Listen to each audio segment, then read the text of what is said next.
Honorable Chief Minister of Karnataka, Sri Sitaramaiah, all the dignitaries on the dais, all distinguished former colleagues of mine in different places in Delhi and also other places, and faculty and the students. I want to first thank the university for inviting me to be here. And I must confess, you almost blackmailed me by choosing Guru Charan to invite me, because I couldn't say no to him, because he has in his pocket a lot of my IOUs to him. Over the years collected, so he just encashed them. So I had to come. Because my mentor taught me one thing, and which I used to scrupulously follow, which I am violating this time, first time. He said, Vijay, never speak on your predecessors and your successors. That's the one thing you must observe in the government, or whenever in the government, you never speak about them. But unfortunately, thanks to Guru, I have to sort of violate my principle, and I'm going to speak something about which is probably relevant to my 16th Finance Commission. But sir, after listening to Chief Minister, I'm tempted to invite his attention and also the attention of the 16th Finance Commission of the missing government in our federation or federalism, which is the third tier of the government. I believe that 73rd and 74th Amendment has given a lot of responsibilities and possibilities, but somehow it's not got translated.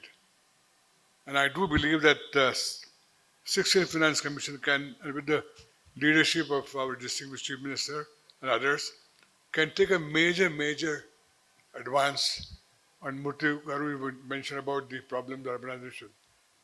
How to really give genuine financial base for the third tier of the government so that we can translate our vision of democratic decentralization. And this state was initiated this concept, if you remember, with Birendra Patil and Hegde and Devraj Josh kind of chief ministers. You created this. So I think it's perhaps, once again, I hope that the government of Karnataka take the leadership in persuading the Finance Commission to strengthen the financial base of the third tier by concrete measures. Because this is the only way you can have this implementation of the 3F model, that functions, finance, and functionaries. And I have a following proposal to make, and I would like to request the Chief Minister of Karnataka to lend his strength to this proposal. One is the amend Article 266 of the Constitution to create consolidated fund for the third tier. Today, the Finance Commission can't transfer money to urban bodies or to local bodies because there is no consolidated fund. So it's important to create Constitutional Amendment 266 and create consolidated fund at the center, at the municipalities and corporations and the third tier. Also amend Article 243 and 240H and 243X to ensure, and sir, this is where I request your help, because you are now the leading light amongst all the chief ministers when it comes to fiscal federalism, because this alone will ensure that the funds coming from Central Finance Commission and State Finance Commission to the third tier are directly given to the third tier. This is the only way to ensure. This will strengthen the fiscal base of the third tier and will really get the democratic decentralization which this state pioneered. So it's really, in some way, sir, that this state has a moral responsibility to take again leadership to ensure the fiscal base of our the third tier of government, namely municipal corporations and elected bodies, is strengthened. And for this, I have a simple proposition, maybe too simple, is to share the GST amongst three jurisdictions: center, state, and third tier. So this is the only way of ensuring there's a fiscal base to the third tier of the government, which is what highlighted by my friend Govind Rao.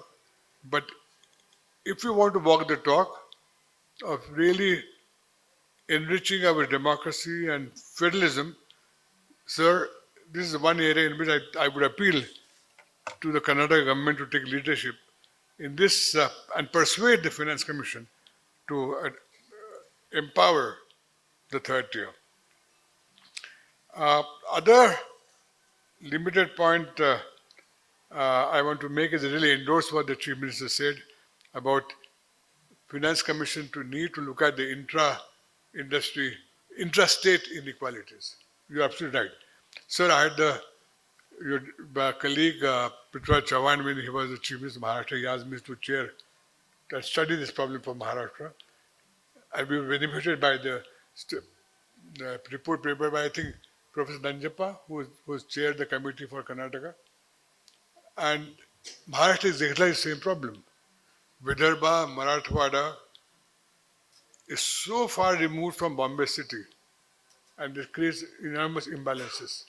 So the point which you made is absolutely valid, and I hope that 16 Finance Commission would find a way to strengthen the state governments to remove the inequalities amongst regions.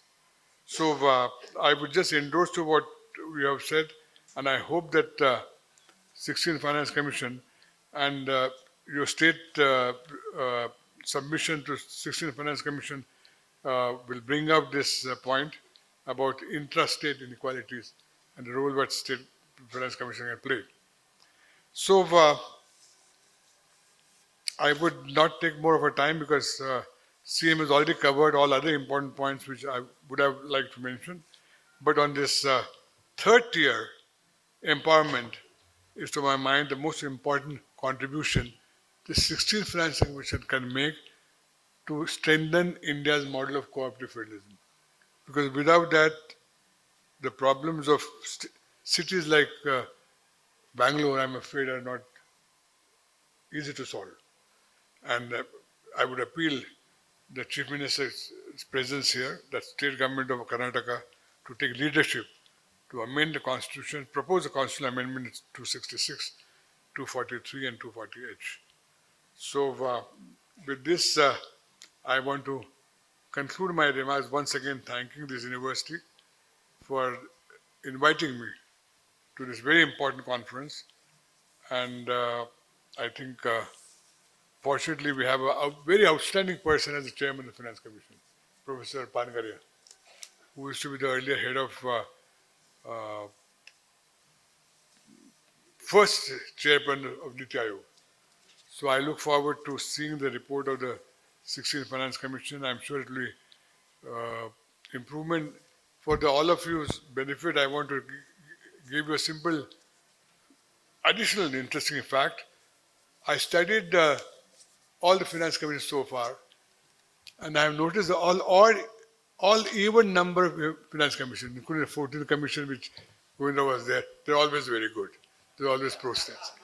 So I can give you that hope that, unfortunately I was chair the odd number, so I was not good enough. But all even numbers bring always good tidings to the state government. So I'm sure 16th Finance Commission will not. No, I'm afraid we're not as much as generous, I think.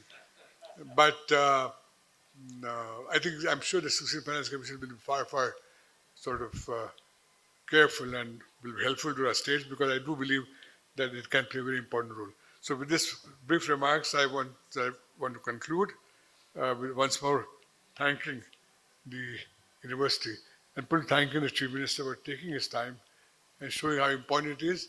I heard a rumor, sir, that there's a possibility that Karnataka may convene a meeting of the Chief Ministers. I would really request you to do that, because Karnataka has played an important role in shaping India's thinking on the area of democratic decentralization. So once again, under your leadership, I hope that you can persuade the 16th Finance Commission to take a much larger view and really change this country in a very fundamental manner. Thank you very much.